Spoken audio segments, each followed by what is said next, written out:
प्यारे बच्चों नमस्कार। लास्ट टाइम हमने वेक्टर इंटीग्रेशन के बारे में चल रहा था हमारा टॉपिक से। वेक्टर इंटीग्रेशन के जो टॉपिक हमने कर लिए हैं और एग्जाम्पल भी किए थे।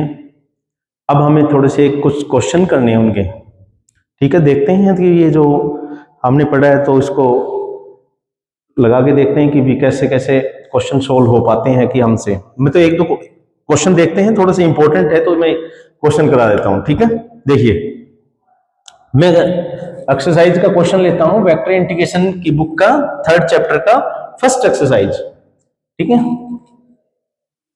क्वेश्चन 5। क्वेश्चन 5 क्या दे रखे हैं? इफ आर टी एक वेक्टर दे रखे हैं 5t² आई प्लस में टी जे माइनस में टी क्यूब के। ठीक है, प्रूव करना है इंटीग्रेशन 1 से 2 आर क्रॉस में d² आर और dt² और dt, ये फाइंड आउट करना है। और हमें ये सिद्ध करना है कि कितना है 14 माइनस के आई और 75 जे और माइनस में 15 के, ये हमें प्रूव करना भी। चलो देखते हैं ये क्वेश्चन कैसे सोल्व आउट करते हैं।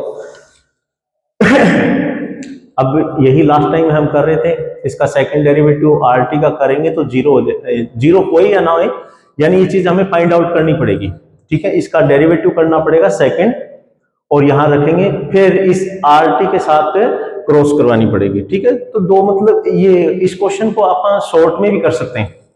शॉर्ट में कैसे करेंगे देखिए, विदाउट इसको सॉल्व किए हुए।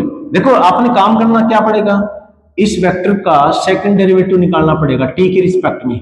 दो बार डेरिवेटिव निकालना है, कांस्टेंट नहीं है, कल कांस्टेंट की बात चल रही थी, तो इसका दो बार डेरिवेटिव निकालना पड़ेगा टी के रिस्पेक्ट में और उसको आर टी से क्रॉस करवाना पड़ेगा। तो ये काम थोड़ा सा बढ़ गया हमारा। आपको पता है क्यों? क्योंकि हमें पता है कि आर वेक्टर है, क्रॉस में d² आर अपॉन में dt², ये हमें चाहिए। अब ये सोल्व आउट कैसे करेंगे, इसका दो बार डेरिवेटिव कीजिए। ठीक है, और यहां रखेंगे, फिर इनका क्रॉस करवाएंगे। तो अगर हमें इसको क्रॉस वगैरह नहीं करवाएं तो इससे पहले आप क्या कर सकते हैं, इसको शॉर्ट में हमारा एक फार्मूला था क्या, देखिए आर क्रॉस में d² आर और dt²। ठीक है, और ये dt था, तो ये फार्मूला किसके बराबर था आपको याद होगा, आपको थोड़ा सा ये पता होगा ये फार्मूला किसके बराबर है। इसका फार्मूला मैंने लिखवाया था, ये किसके बराबर हो जाता है, ये फार्मूला है इसका एक डेरिवेटिव कम हो जाता है, इसका एक डेरिवेटिव कम हो जाता है, तो यानी आर क्रॉस में डी आर अपॉन में डी टी। ठीक है, अब यहां पर इंटीग्रेशन कहां से लेकर कहां तक, 1 से लेकर 2 तक है और उसके बाद में 1 से लेकर 2 तक लिमिट लगा देंगे। ठीक है, तो यानी अपना डेरिवेटिव ये इंटीग्रेशन देखो दो बार डेरिवेटिव नहीं निकालना पड़ेगा। अब आपको पता है कि एक बार डेरिवेटिव में से काम चल जाएगा। ठीक है, यानी थोड़ा सा काम हमारा कम कर चुके हैं। चलो निकाल लेते हैं। अब ये निकालिएगा, आर वेक्टर ये है, डी आर अपॉन में डी टी किसके बराबर है, डी आर अपॉन में डी टी। वेक्टर का डेरिवेटिव कीजिए तो 5t² है, ये 5t² है, ये कितना हो जाएगा 10ti, उसके बाद में j और माइनस में 3t² के। ठीक है, बस ये निकल गया, ये भी वेक्टर है और आर भी वेक्टर है, दोनों की क्रॉस करवाएंगे। तो क्रॉस कैसे निकालते हैं, आर वेक्टर हमारे पास क्या है ये रहा, और डी आर अपॉन में डी टी क्या है ये रहा, इनकी क्रॉस करवानी है। तो क्रॉस करवाते हैं कैसे, आर वेक्टर क्रॉस में डी आर अपॉन में D t is equal to क्या बनेगा, आई जे और के। आर के कंपोनेंट कितने हैं 5t², 5t², उसके बाद में कितना है t प्लस माइनस में t³, उसके बाद में dr अपॉन में dt के कंपोनेंट कितने हैं 10t प्लस में 1 और माइनस में 3t²। ठीक है, अब इसका डिटरमिनेंट हमें निकालना है, आई इसके साथ क्रॉस करवाएंगे, माइनस के 3t³ इसकी इसके साथ कराएंगे तो एक माइनस माइनस माइनस में प्लस में, तो टी की 3 प्लस का हो जाएगा, और ये बात माइनस में जे। अब इसके करवानी है क्रॉस इसके साथ, 15 माइनस के T4, और इसकी कराएंगे तो प्लस के, क्योंकि ऑलरेडी -1 है, माइनस है, और इसकी मल्टीप्लाई कराएंगे तो कितना होगा 10t की 4 प्लस के 10t की 4 बंद कर देंगे, और ये उसके बाद में फिर के के बाद ये क्या करेंगे, इसके साथ क्रॉस कराएंगे 5t स्क्वायर, इसके साथ माइनस में 10t स्क्वायर,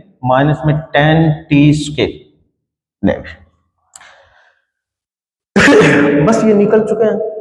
अब अपन क्या करना है, लिमिट निकालनी है, तो लिमिट पुट करेंगे इसमें, माइनस में लोअर लिमिट पुट कर देंगे, और हमारा आंसर आ चुका होगा। हाँ कांस्टेंट नहीं आएगा, क्यों नहीं आएगा, आपको पता है फाइनाइट इंटीग्रेशन होता है ना, मतलब डेफिनेट इंटीग्रल निकालते हैं तो कांस्टेंट नहीं आता है। चलो नाउ लिमिट लगा देते हैं, तो सबसे पहले किस पे 2 रखेंगे, जहां पर भी टी आपको दिखाई दे रहा है वहां पर 2 पुट करेंगे, और उसके बाद में फिर माइनस में 1 पुट करेंगे टी की जगह, ठीक है। तो दिस इंप्लाइज आर क्रॉस में डी आर अपॉन में डी टी क्या बन चुका होगा, सबसे पहले इस वेक्टर के अंदर टी का मान 2 पुट कीजिए, 2 पुट करेंगे तो 8 3 माइनस में 24 आई लगा देंगे, ठीक है, माइनस में 24, उसके बाद में बस माइनस में जे, ये कितना हो जाएगा 2 रखेंगे तो 16, और माइनस के 80, ठीक है, और ये कितना हो जाएगा 2 16, और ये 160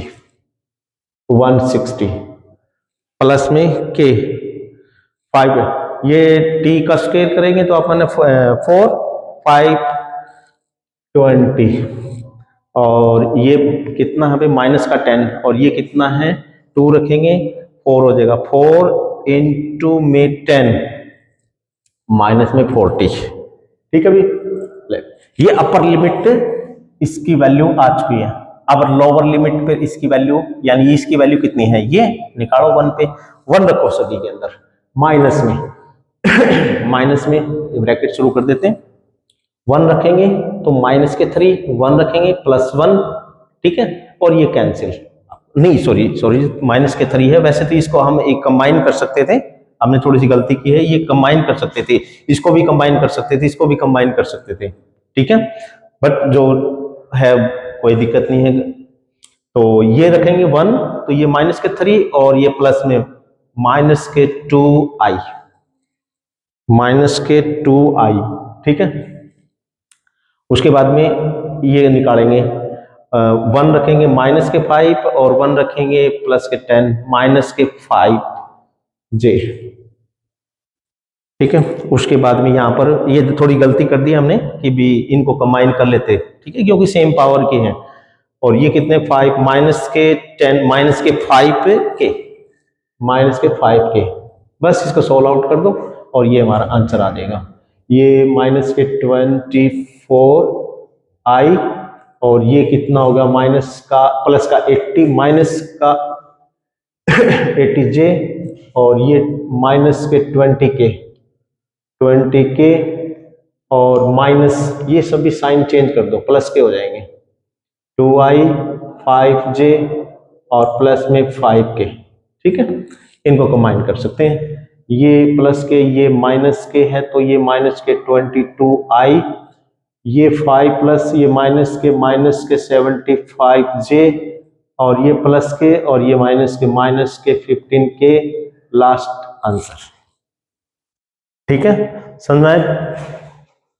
तो इस तरह हमने इस क्वेश्चन को सॉर्ट आउट करना है। हाँ आप इसको डायरेक्ट भी निकाल सकते थे, कैसे, इसका आप सेकंड ऑर्डर का डेरिवेटिव निकाल सकते थे, बट अपन 2 बार डेरिवेटिव नहीं निकालना पड़ा, एक बार डेरिवेटिव से काम इतना तो करना ही पड़ेगा, ठीक है, आपने एक डेरिवेटिव कम कर लिया, मतलब ठीक है, थोड़ा सा बचा लिया, हमने फार्मूला का यूज किया और थोड़ा सा बचा लिया, नहीं आप डायरेक्ट भी कर सकते हो, सेकंड ऑर्डर का डेरिवेटिव निकालो और यहाँ पे रखो और क्रॉस करवाओ, ठीक है, यहाँ पर सेकंड ऑर्डर का डेरिवेटिव निकालो, उसके कंपोनेंट रखो और सोल्व करो, ऐसे भी कर सकते थे, बट हमें तो फार्मूले का यूज करना था।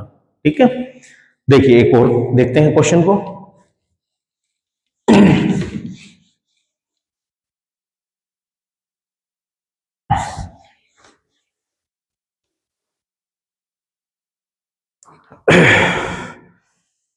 एक क्वेश्चन और लेते हैं, एक्सरसाइज का क्वेश्चन है, क्वेश्चन 8।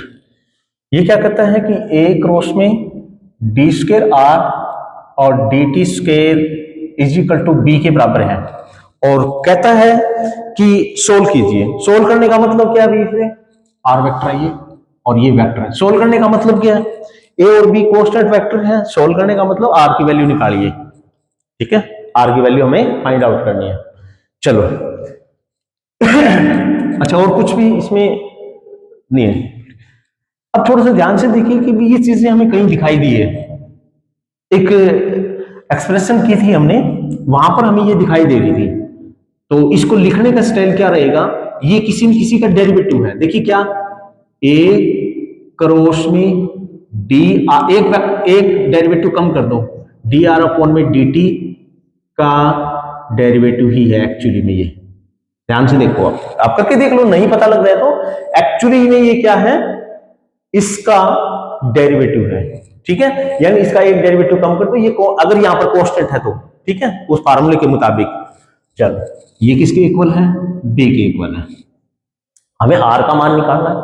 अब हमें क्या करना पड़ेगा कि भी ये डेरिवेटिव खत्म करना है, यहां पर खत्म करने का मतलब दूसरी साइड में इंटीग्रेशन हो जाएगा। ठीक है, इसको इंटीग्रेट कर देंगे, तो ये क्या बचेगा, ए क्रॉस में डी आर अपॉन में D t vector is equal to इसका इंटीग्रेशन बी टी प्लस में नया कांस्टेंट सी।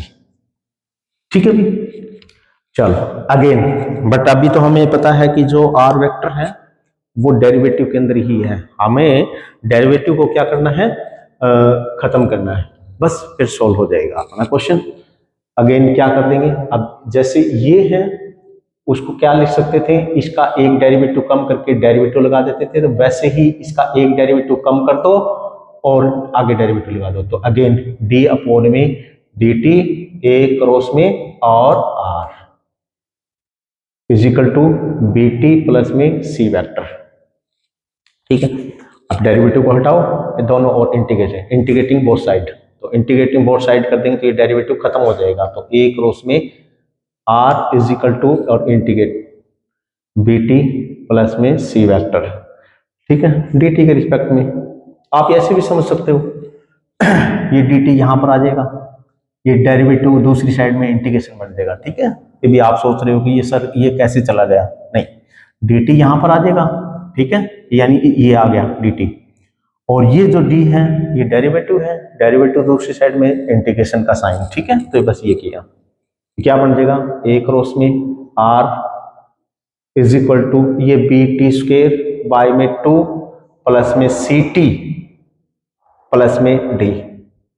ये हमारा फाइनल आंसर हो चुका है। भी आंसर आर की वैल्यू निकालनी थी, ये आंसर क्या है। भी कई बार क्या है कि भी कोई जरूरी नहीं है कि भी सेपरेटली आर के अंदर हमें आंसर मिले, नहीं कोई जरूरी नहीं है, बट हमारा मकसद ये था डेरिवेटिव कम करना, डेरिवेटिव खत्म करना। ठीक है, तो वो चीज तो हो चुकी है, बस यही हमारा फाइनल आंसर होगा। ठीक है, एक और लेते हैं लास्ट, बस उसके बाद में फिर नेक्स्ट टॉपिक पे चलते हैं हम।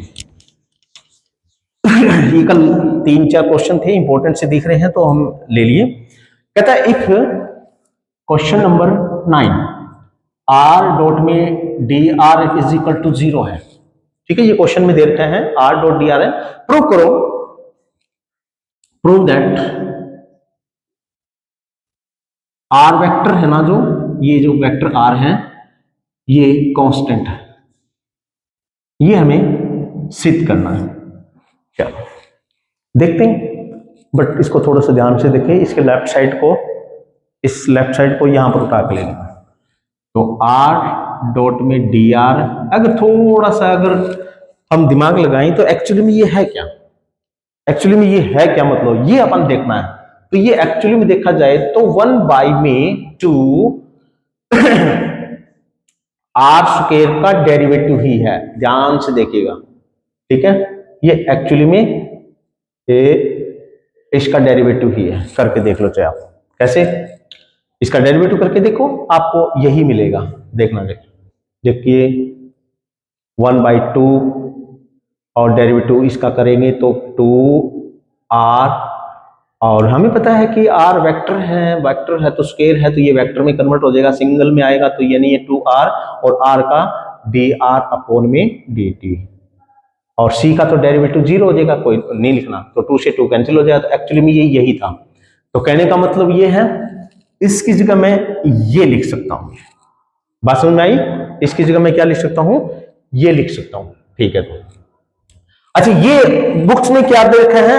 0 के बराबर है, तो इसको 0 के बराबर रख सकते हैं, तो 0 के बराबर रखो। तो हेंस ये किसके बराबर हो जाएगा? ये उठा लेते हैं 1/2 और d अपॉन में dt और r स्क्वायर प्लस में c इज इक्वल टू 0। 2 को इधर ले जाएंगे, मल्टीप्लाई करेंगे तो ये खत्म हो गया, तो ये बच गया d अपॉन में dt और r स्क्वायर प्लस में c इज इक्वल टू 0। दोनों और इंटीग्रेट कर दो, ये d अपॉन में dt खत्म हो जाएगा। ठीक है, r की वैल्यू निकल जाएगी, तो ये क्या बन जाएगा? हाँ, dt को यहाँ पर ले जाएंगे, डेरिवेटिव इंटीग्रेशन कर देंगे। ठीक है, तो ये क्या बन जाएगा? r स्क्वायर प्लस में c, और ये कांस्टेंट आ जाएगा। क्यों? 0 का इंटीग्रेट करेंगे तो कांस्टेंट होता है। ठीक है, तो ये कांस्टेंट कोई नया नाम दे दो, k, r square is equal to k minus में c, k भी कांस्टेंट, c भी कांस्टेंट है, तो ये कोई नया अगेन कांस्टेंट, तो this means r square is equal to नया कांस्टेंट का नाम दे दो, जैसे l। ठीक है, तो r की वैल्यू ये कांस्टेंट है, कांस्टेंट का अंडरूट करेंगे, ठीक है, प्लस माइनस में, तो ये भी तो कांस्टेंट है, ये भी सारा कांस्टेंट है, तो this means r is constant. ये r वेक्टर आ गया, सिंगल में आएगा तो कांस्टेंट, और यही हमें सिद्ध करना था, prove that r vector is constant. ठीक है, समझ में आए बच्चे? तो ये थे हमारे कुछ क्वेश्चन हैं, और हमें ऐसा लग रहा है कि ये एग्जाम पॉइंट के लिए बहुत इंपॉर्टेंट है, तो थोड़ा सा हमें पता होना चाहिए। ठीक है, तो अब हम नेक्स्ट टॉपिक पे चलते हैं। हमारा इसी वेक्टर इंटीग्रेशन का नेक्स्ट टॉपिक है, और इंपॉर्टेंट भी है, और अगला जो चैप्टर होगा उसमें भी इसका यूज होने वाला है, तो इसको थोड़ा सा ध्यान से देखेंगे, समझेंगे क्या चीज है ये टॉपिक से।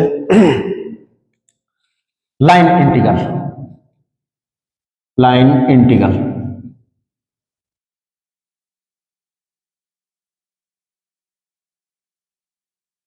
रेखा का समाकलन।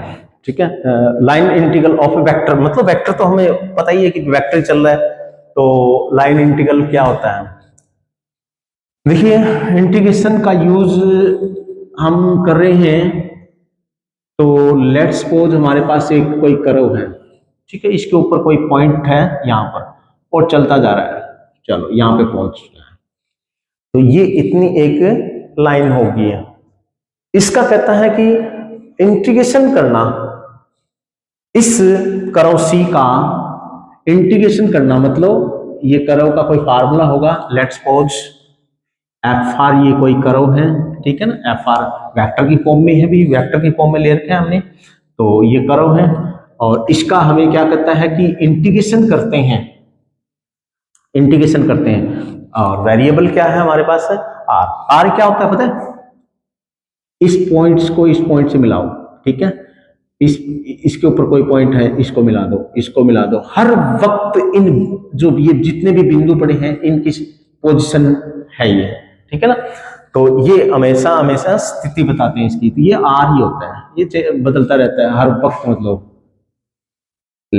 ये आर है हमारे पास, ठीक है, ये कर्व थी, यहां से स्टार्ट थी और ये कर्व थी सी, तो ये जो लेंथ होती है हर ये पॉइंटों में है, प्रत्येक पॉइंट की ओरिजिन से दूरी कहलाती है आर, ठीक है, तो यानी ये बदलेगा तो ये वक्र भी एफ आर, ये एफ आर भी चलती जाएगी, ठीक है, ये आर बदलेगा तो ये भी चलती रहेगी, तो ये वक्र का एक निर्माण हो चुका है एफ आर।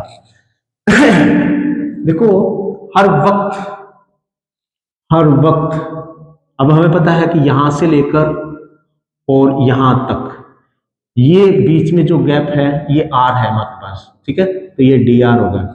तो कहता है कि इस फंक्शन का इंटीग्रेशन कर देते हैं इसके रिस्पेक्ट में dr के, तो लाइन इंटीग्रल कहलाता है। इसको हम लाइन इंटीग्रल का नाम देंगे, ठीक है। f डॉट dr, मतलब यहां पर इसको शॉर्ट रूप में भी ये भी लिख सकते हैं f डॉट dr, ठीक है। तो इसको हम क्या बोलते हैं, लाइन इंटीग्रल। लाइन की एक लेंथ वेक्टर की फॉर्म में लाइन की लेंथ निकलती है हमारे पास, ठीक है। तो ये हमें याद रखना है। और बुकों के अंदर कुछ और भी लिखा हुआ है, क्या क्या कहता है कि ये जो डी है ना, जो डी आर है, ये कई बार नहीं निकलता है। आर क्या होता है, आर हमारे पास एक्चुअली में हर वक्त पोजीशन वेक्टर होती है एक्स आई वाई जे और जेड के, ठीक है ना। ये वेक्टर होता है हमारे पास इस तरह। तो हमें डी आर की जरूरत भी पड़ेगी, तो डी आर कहां से लेके आएंगे, एफ कोई फंक्शन मिलेगा जो ये वक्र का निर्माण करता है, तो वो फंक्शन का फार्मूला आपको गिवन मिलेगा क्वेश्चन में, ठीक है।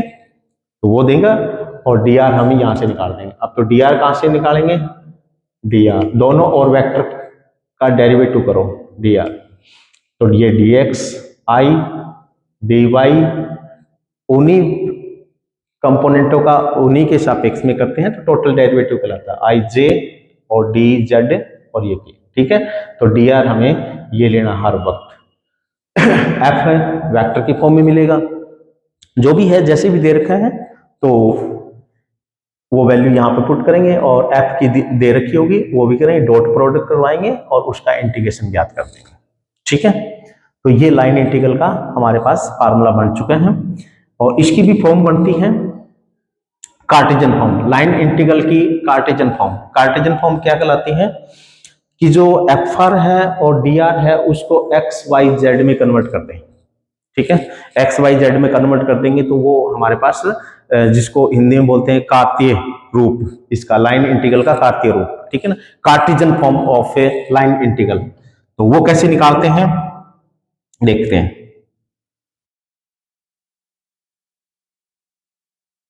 देखिए एफ आर को वेक्टर की फॉर्म में पुट करो, एफ आर वेक्टर, तो यानी f one x y z का कोई फंक्शन जो भी है वेक्टर आई प्लस में एफ टू, यानी इनको एक्स वाई जेड लिखने की जरूरत नहीं है, एफ वन एफ टू ये लिख सकते हैं यहां पर, ठीक है। F one I F two J F three के, यानी कंपोनेंट की फॉर्म में ये जो वेक्टर फंक्शन है इसको कंपोनेंट की फॉर्म में कन्वर्ट कर दो। उसके बाद में डी आर भी एक्स वाई जेड में कन्वर्ट कर दो, तो वो तो हमें पता है ये है, तो D R D x I D Y J और डी जेड के, ठीक है। इन दोनों की क्या करनी है, डॉट करवानी है, तो डॉट करवाएंगे, इंटीग्रेशन यहां पर है ही, तो अतः ये लाइन इंटीग्रल कैसे किस में कन्वर्ट हो जाएगा, f1 और dx, f1 dx प्लस में f2 dy, क्यों i डॉट में i करेंगे तो 1 हो जाएगा, f2 dy f3 dz, ठीक है। तो ये हम कर लेंगे, और उसके बाद में क्या है, ये इंटीग्रेशन हम अलग अलग भी कर सकते हैं। फिर हम ये देखेंगे कि जो dx यानी इसका इंटीग्रेशन x के रिस्पेक्ट में करना है, तो ये फंक्शन है ना x का ही होना चाहिए, ये ध्यान रखना। तो आपको कोई ना कोई, अब मैंने तो कहा है कि जो ये f1 f2 f3 है ना x y z के फलन है, ठीक है। तो अगर ऐसा है तो इस फंक्शन को आपका ने x वेरिएबल में ही कन्वर्ट करना पड़ेगा, तो आपको कोई ना कोई आपको कंडीशन देगा वो साथ में, ठीक है, कोई ना कोई आपको टर्म कंडीशन देगा, तो आप उसके मुताबिक कन्वर्ट कर सकते हैं। अब ये f2 है और ये भी एक्स वाई जेड का फंक्शन है, तो हमें भी इसको y में कन्वर्ट कर रहे हैं, ठीक है। इसको मैं अलग अलग लिख लेता हूं सेपरेटली, f1 dx प्लस में f2 dy प्लस में इंटीग्रेशन ऑफ f3 dz। अब ये इंटीग्रेशन निकालते हैं तो ये x के रिस्पेक्ट में है, तो ये फंक्शन x का होना चाहिए, ये y के रिस्पेक्ट में तो ये y का फंक्शन होना चाहिए, और ये z का है तो ये z का फंक्शन होना चाहिए, और फिर हम इंटीग्रेट सरलता से हम निकाल देंगे। फिर उसके बाद कोई ना कोई लिमिट होगी, तो फिर उनकी लिमिट भी हम पुट करके और इसको सॉर्ट आउट कर देंगे, ठीक है। चलिए नेक्स्ट पॉइंट इसका थोड़ा सा और क्या है, ये जो एफ डॉट डी आर है ये क्या है, किसी वक्र का, कोई भी कर्व का लेंथ है, ठीक है। तो ये कर्व हमारे पास क्या होए, क्लोज रूप में होए, ठीक है, ये क्लोज रूप में होए, जैसे यहां से स्टार्ट हुई और यहीं पर खत्म होगी है, ठीक है। तो ये कर्व क्या है, क्लोज है। इस क्लोज का लाइन यानी एफ आर क्या है, इस कर्व का इक्वेशन है, ठीक है। तो ये क्या होए, क्लोज कर्व होए, तो इसका लाइन इंटीग्रल निकालते हैं तो उसको हम सर्कुलेशन बोल देते हैं, ठीक। एक नया वर्ड जुड़ा है लाइन इंटीग्रल के अंदर, क्या कि अगर इफ जो कर्व सी है वो क्लोज हो, तब हम इसका लाइन इंटीग्रल निकालते हैं, एफ डॉट में डी आर ज्ञात करते हैं, तो वो जो भी होगा वो क्या कहलाएगा, सर्कुलेशन कहलाएगा, जिसको परिसंचरण कहते हैं। और आपको ये 3 पॉइंट बताए थे, आपको मैंने पहले ही बताया था जब हम डिफरेंशिएशन ऑफ वेक्टर कर रहे थे, वहां पर भी 2 पॉइंट आए थे, और ये थर्ड ये, इनमें से एक डेफिनेशन जरूर पूछी जाती है, या तो इससे क्वेश्चन पूछा जाता है और या फिर इनकी डेफिनेशन पूछी जाती है, ठीक है, इनका एप्लीकेशन पूछी जाती है, इसको कहां पर यूज करना है, तो ये थोड़ा सा आपने ध्यान रखना है, ठीक है। अब थोड़ा सा एक टॉपिक और बच गया इसका, और ये भी खत्म हो जाएगा, क्या, वर्क डन।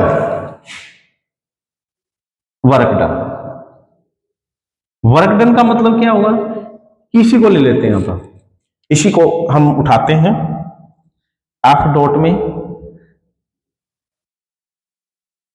डी आर, ठीक है।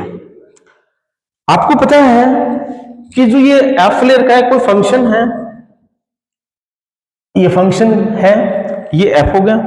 डी आर क्या है, डी आर हमें पता है कि हर वक्त डिस्प्लेसमेंट हो रही है, इन आर के अंदर कितनी चेंजिंग हो रही है, आर में चेंजिंग कितनी चेंजिंग हो रही है, वो डी आर होता है। लेट्स सपोज ये क्या है, D R, A D R ऐसे भी लिख सकता हूं और डेल आर भी लिख सकता हूं, ये डी आर है। मैंने पहले आर था, फिर आर प्लस में डी आर थी, यानी थोड़ी सी चेंजिंग हो गई है। ये डिस्प्लेसमेंट यानी पोजीशन वेक्टर के अंदर थोड़ी थोड़ी चेंजिंग होना, वो डी आर होती है, यानी ये तो डिस्प्लेसमेंट ही है और डिस्प्लेसमेंट है। और ये हमारे पास क्या है, एक फंक्शन है, काश ये फंक्शन हमारे पास क्या होता है, एक बल का रूप हो, बात समझे मेरी, ये एक बल हो, और ये हमें पता है दूरी, बल इंटू में दूरी क्या होती है, वर्क डन होती है। और इंटीग्रेट कर देते हैं तो उसका मतलब क्या होता है, एक छोटी इकाई का वर्क डन निकालते हैं तो यानी पूरी इकाई का वर्क डन निकल जाता है, ठीक है। तो मैं लिख देता हूं, इफ एफ इज फोर्स, ठीक है, अगर ये बल है और डी आर क्या है, डिस्प्लेसमेंट,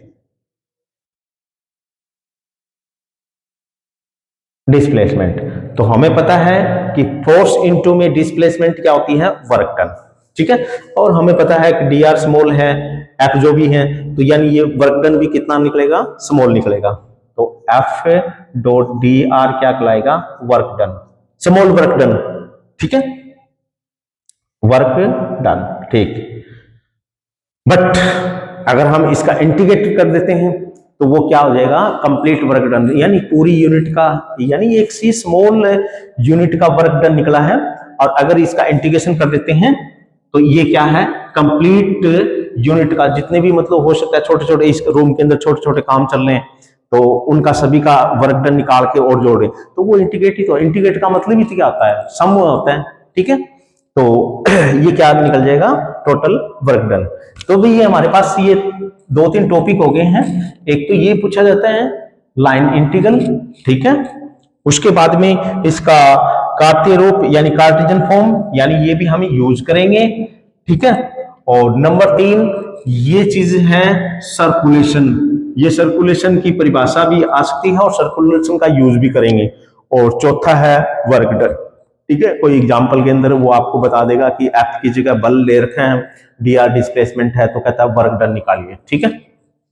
चलिए अब इनको हम एग्जाम्पल के रूप में देखते हैं, क्वेश्चन के रूप में देखते हैं कि भी कैसे काम करते हैं और कैसे निकाले जाते हैं। एक दो एग्जांपल देखते हैं।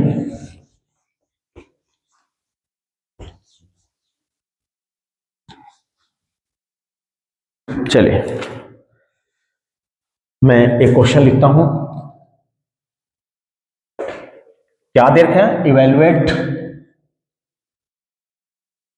इवेलुएट एफ डॉट में डी आर और नीचे करव, यानी उस करव के बारे में बता देता है वो, ठीक है, आपको करव के बारे में बताएगा कि भी ये करव कहां से लेकर कहां तक है, ये नहीं ये फंक्शन है ना, किस करव के ऊपर कहां से लेकर कहां तक गमन करता है, ठीक है। ये जहां पर बताएगा, जहां एफ क्या है, यानी एफ वेक्टर फंक्शन क्या है, यानी एक्स स्क्वायर प्लस में वाई स्क्वायर आई, ये भी वेक्टर की फॉर्म में ही मिलेगा क्योंकि वेक्टर ही पढ़ रहे हैं तो वेक्टर की फॉर्म में ही मिलने फंक्शन की जे। अब ये सी के बारे में बताएगा, यानी जो कर्व है उसके बारे में बताने वाला है, ये कर्व कहां से लेकर कहां तक चल रही है। वो ये कहता है कि कर्व है वो y is equal to x square पे चलती है, ठीक है। और भी बताएगा फिर किसमें, इन एक्स वाई प्लेन में, एक्स वाई प्लेन में, ठीक है। उसके बाद में क्या बताता है, बिंदु 0 0 से और 39 तक, मतलब निकालो क्या करें कि हमें एफ डॉट डी आर निकालनी है और ये जो सी कर्व है उसकी, यानी ये क्या बता रहा है, लिमिट बता रहा है कहां से लेकर कहां तक है, ठीक है। तो ये बताएगा, वो चीज अपन निकालनी है। सी की डिटेल हमारे पास ये है, कहता है कि सी गमन करता है एक्स वाई प्लेन में, ठीक है। एक्स वाई प्लेन में कोई गमन करता होगा, कोई भी सी वक्र है कोई, ठीक है। अच्छा, उसके बाद में कहता है कि वो वक्र का फार्मूला क्या था, y is equal to x square, ये मतलब y is equal to x square कोई कर्व होगी, ठीक है। ये कर्व कहां से लेकर कहां तक है वो भी बता रखा है, 0 0, क्योंकि एक्स वाई प्लेन के अंदर सिंपल बिंदु नहीं होता, युग्म के रूप में होते हैं। एक्स वाई प्लेन के अंदर कोई भी बिंदु मानते हैं तो वो हमें पता है कि पेड़ के रूप में होता है, ठीक है। यानी ओरिजिन से, चलो ओरिजिन से मान लेते हैं कि वो ओरिजिन से गई होगी, ये 0 0 से और 39 मान लेते हैं कि ये पॉइंट 39 है, ठीक है। यहां से लेकर और यहां तक इस कर्व का लाइन इंटीग्रल ज्ञात करना है, क्योंकि ये लाइन इंटीग्रल ही है, यानी सारी चीज बता दी। इस कर्व का फार्मूला ये बता दिया, ये कर्व यहां से स्टार्ट करनी, वैसे तो कर्व इधर भी जारी है इधर भी जारी है, और यहां तक का लाइन इंटीग्रल हमें ज्ञात करना है। चलो function F dot D are ज्ञात करना पड़ेगा सबसे पहले। तो डी आर क्या होता है, बस सीधी सी बात है, आर हमें पता है क्या होता है, एक्स आई, सॉल्यूशन निकालते हैं x i y j z के, डी आर क्या बनेगा, d r vector d x I D Y j d z के, ठीक है। ये तो निकल गया हमारा। उसके बाद में एफ कितना दे रखा है वो भी लिख दो, वेक्टर भाई गिवन है वो तो लिख दो, एक्स स्क्वायर वाई स्क्वायर आई प्लस में एक्स वाई जे, ठीक है।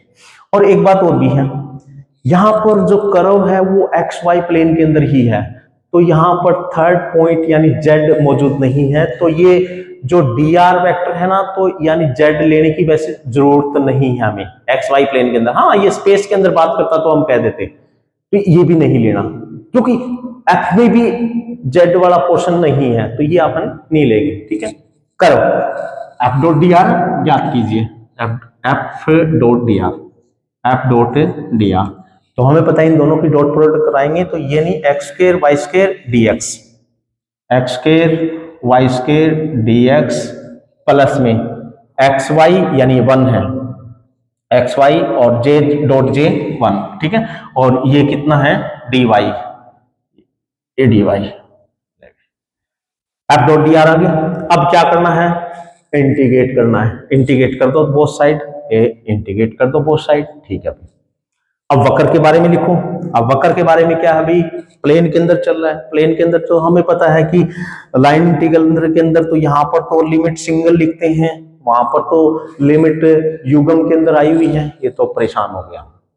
अब कैसे निकालना है, ये तो हमने सीखा ही नहीं है भाई, लिमिट तो युग्म के अंदर है हमारी, 0 0 लिख दोगे यहाँ पर 0 0 0 0, या तो फिर ये हो सकता है यहाँ पर, इसका मतलब क्या है 0 0 से लेकर 39, इसका मतलब क्या है x 0 से लेकर 3 तक है और y 0 से लेकर और 9 तक है, यानी ये x1 y1 है, ऐसे मतलब नहीं समझ में आएगा, x1 y1 है और ये x2 y2 है।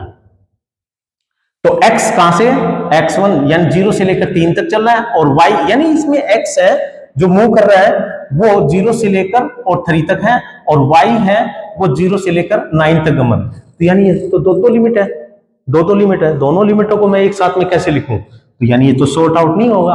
तो ये हमारे पास सी वक्र है, तो राइट साइड में हमें लिमिट देखेंगे कैसे लिखेंगे। एक काम करते हैं, लिमिट को अलग अलग कर देते हैं, ठीक है।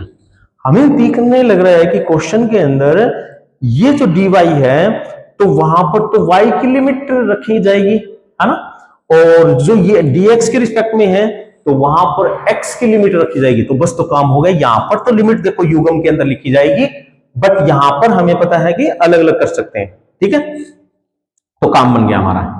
तो इसमें लिमिट क्या रखूंगा, dx x की लिमिट है, x की लिमिट 0 से लेकर 3 तक, तो 0 से लेकर 3 तक बन जाएगी, और y के रिस्पेक्ट में तो y की लिमिट होगी, y की लिमिट कहां से लेकर है, 0 से लेकर 9 तक, तो 0 से लेकर 9 तक, ठीक है भाई, यहां तक तो समझ में आ गया हमें। अब बात यह है कि क्या हम इसका इंटीग्रेट कर सकते हैं, प्रॉब्लम है, x की लिमिट है कोई दिक्कत नहीं है, y की लिमिट है कोई दिक्कत नहीं है, बट dx के रिस्पेक्ट में x के रिस्पेक्ट में कर रहे हैं, तो ये फंक्शन किसका होना चाहिए, अकेले x का ही होना चाहिए, तो ये परेशानी होगी, इसमें तो y भी है। चल अगला, ये y के सापेक्ष में है, y के रिस्पेक्ट में है तो y का ही फंक्शन होना चाहिए, तो इसमें x भी है। तो ये प्रॉब्लम को सॉर्ट आउट करने के लिए हमें किसकी यूज करना पड़ेगा, एक रिलेशन दे रखी है, यानी वक्र का समीकरण दे रखा है, उसको यूज कर सकते हो आप।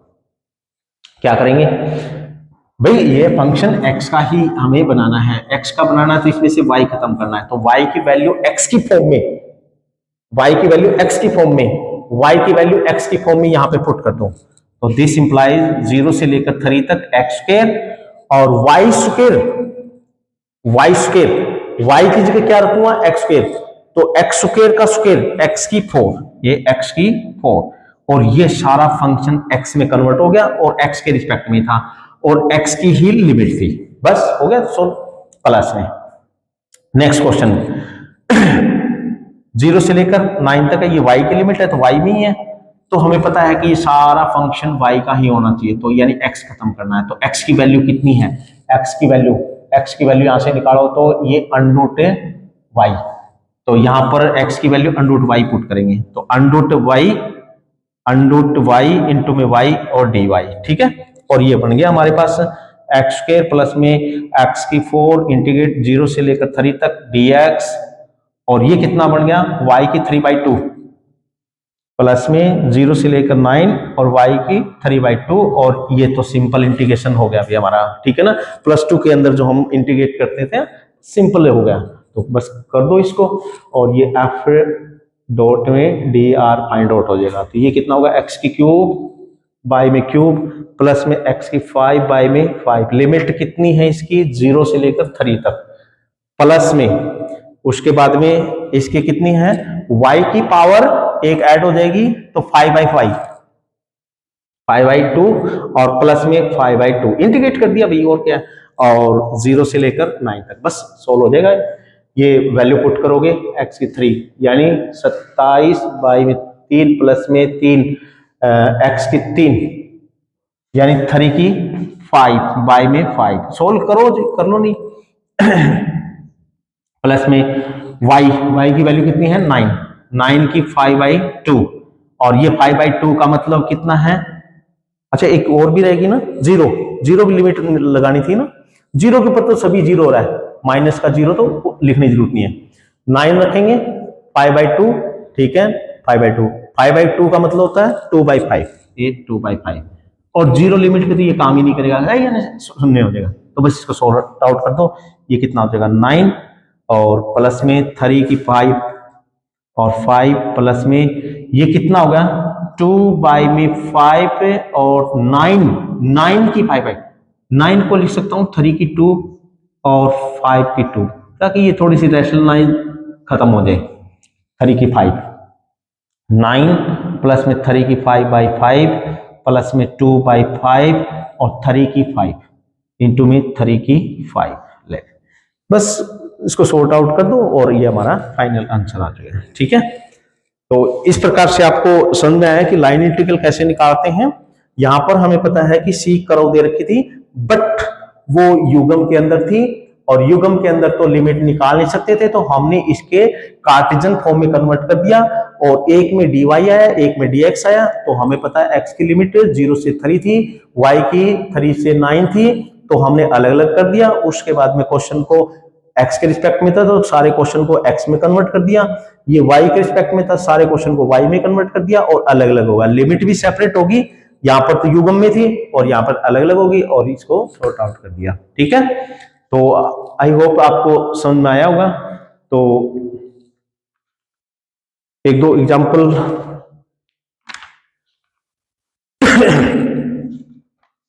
और करें।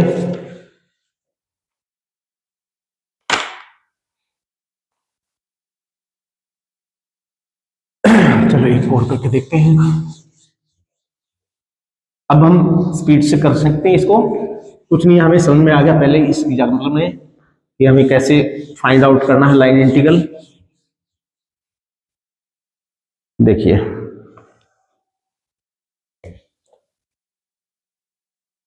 टू एफ डॉट में डी आर ही ज्ञात करना है और एफ के बारे में बता रखा है एक्स वाई आई, वाई जेड जे और प्लस में जेड एक्स के। ठीक है, और सी के बारे में बताएगा, सी कर्व है कहां से लेकर कहां तक चल रही है उसके बारे में बता रखा है कि R is equal to T I T square J और टी की क्यूब के।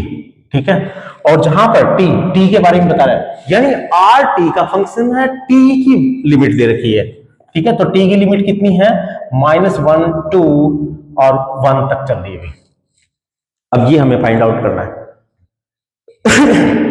देखो कई बार क्या होता है कि मैंने आपको कार्टेशियन फॉर्म बताई थी कि भी यहाँ पर डी आर की जगह d x d y d z और आई जी ये लिख देंगे और एफ फंक्शन भी एक्स वाई जेड में है।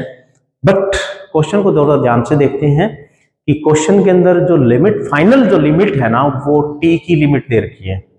टी की लिमिट कहां से लेकर ले, -1 से ले, कहीं पर भी एक्स वाई की लिमिट नहीं है। तो फिर क्या करें, यानी अपने क्वेश्चन को सारे को एक्स वाई जेड को टी में ही कन्वर्ट करना पड़ेगा। ठीक है, यानी टी में कन्वर्ट करना है। इसका मतलब क्या हुआ कि क्वेश्चन के अंदर तो डी आर है, डी आर तो एक्स वाई जेड के अंदर होता है, तो उसको भी टी में कन्वर्ट करना पड़ेगा। फंक्शन एफ है वो भी एक्स वाई जेड के अंदर है, उसको भी टी में कन्वर्ट करना पड़ेगा। सारा क्वेश्चन टी में कन्वर्ट करना पड़ेगा क्योंकि टी की लिमिट दे रखी है। चलो करते हैं, फिर करते हैं। सबसे पहले डी आर, डी आर क्या होता है, D x I D Y J और डी जेड के। ठीक है, यानी ये निकालना पड़ेगा, यानी ये भी d x d y d z t में कन्वर्ट करना पड़ेगा। कर देंगे, कोई दिक्कत नहीं है, कर देते हैं। कैसे, एक काम करते हैं, dt के रिस्पेक्ट में डेरिवेटिव कर देते हैं, dt के रिस्पेक्ट में डेरिवेटिव कर देते हैं, dt के रिस्पेक्ट में, dt के रिस्पेक्ट में, कोई दिक्कत नहीं है। यानी आपने dx फॉर्म में dt निकालेंगे, t की फॉर्म में निकल जाएगा। देखना कैसे, इसका डेरिवेटिव करो आप t के रिस्पेक्ट में, जो गिवन है, जो वेक्टर r है जो t की फॉर्म में है, उसका डेरिवेटिव कर दो। अब ये लिख देते हैं, ये 1 ये 2, differentiate to with respect to T.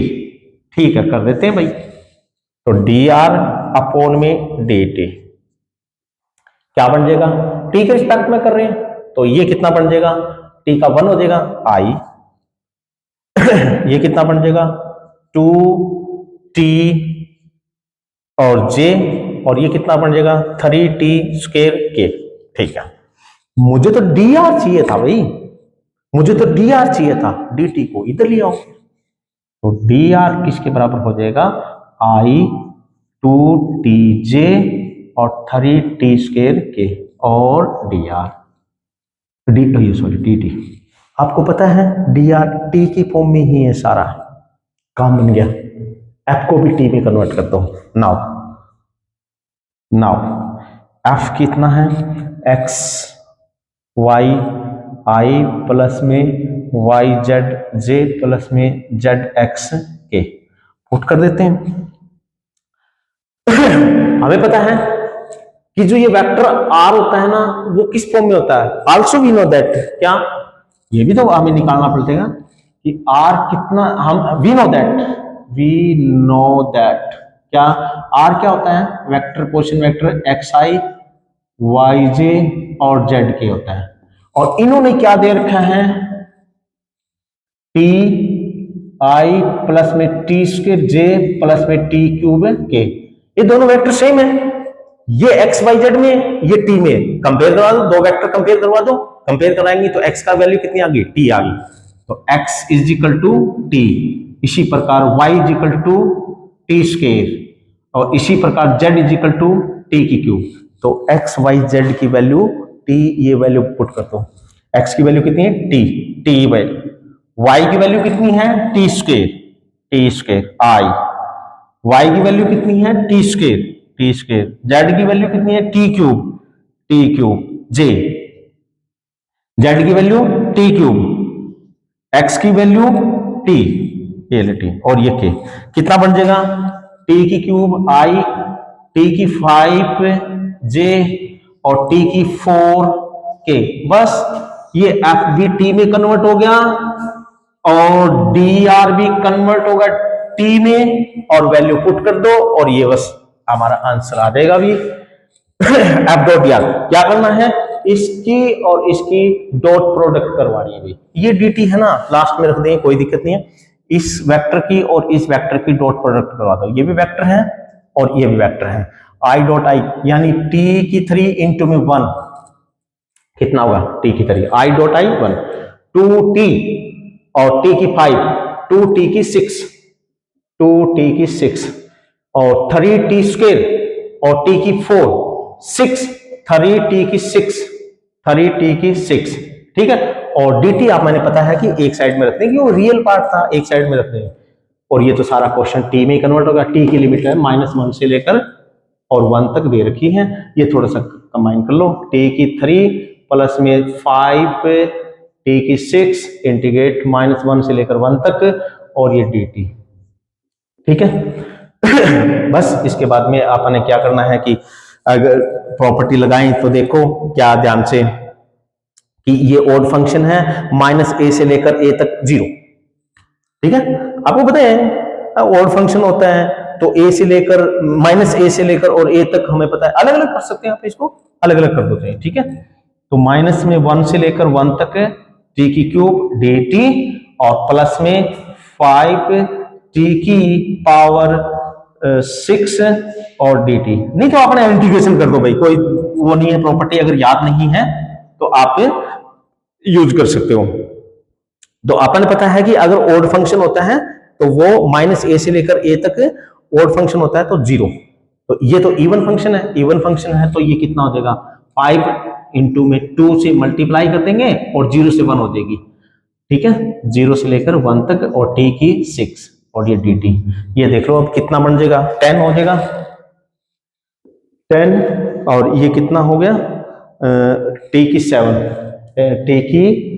7 और बाई में 7, लिमिट 0 से लेकर 1 तक 10 और ये 1 रखेंगे तो 1 बाई में 7 और 0 बस, और ये 10/7 और ये फाइनल आंसर। तो प्यारे बच्चों आपको समझ में आया होगा ये क्वेश्चन, हमें लाइन इंटीग्रल कैसे फाइंड आउट करते हैं, ठीक है, तो इसी प्रकार हम आगे चलते रहेंगे और इसमें देखेंगे कि भी आगे कैसे क्वेश्चन को सोल्व करना है, तो लाइन इंटीग्रल का क्या महत्व है, कहां पर हम इसका यूज करते हैं, वेक्टर की फॉर्म में कोई क्वेश्चन दे रखा है तो लाइन इंटीग्रल हम कैसे फाइंड आउट करते हैं, ठीक है, क्वेश्चन को थोड़ा सा ध्यान से पढ़ेंगे, लिमिट के ऊपर हम थोड़ा सा ध्यान करेंगे कि भी लिमिट किस फॉर्म में दे रखी है और फिर उसको उसके मुताबिक कन्वर्ट कर देंगे, ठीक है, तो अगर x में लिमिट है तो क्वेश्चन को x में रखेंगे और t में है तो t के अंदर रखेंगे, ठीक है, तो इस प्रकार से हमने ये लाइन इंटीग्रल का टॉपिक खत्म कर दिया है और बस इसमें एक दो एग्जांपल लेते हैं, वो नेक्स्ट टाइम हम करेंगे और उसके बाद में ये लाइन इंटीग्रल का चैप्टर खत्म हो जाएगा, ठीक है, तो आई होप आपको समझ में आया होगा। Thank you.